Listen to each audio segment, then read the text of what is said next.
Ito na po yung iihaw nating bangus guys na nakuha na po ng aluminum foil. Yung sa loob niya po yan guys. Itemplado na rin po yan guys. Nabalo na po ng aluminum foil yan. Ihaw na po natin. Kasama nung karni guys. Yan po guys. Pati rin po yung talaban natin. May masarap po tayong sausawan guys. Yan. Ginawa po ni ate yan. Sausawan yan guys. Masarap po yan. Sukang puro. May sili and sibuyas. Yan po, kalamansi rin po guys. Nilagyan po ng konting kalamansi. Napuspos na kalamansi guys.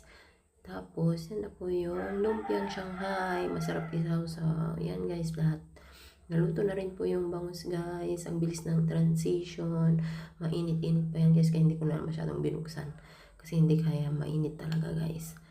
Yan po. Please follow my page, react, comment, and share. Thank you. Ingat po kayo guys.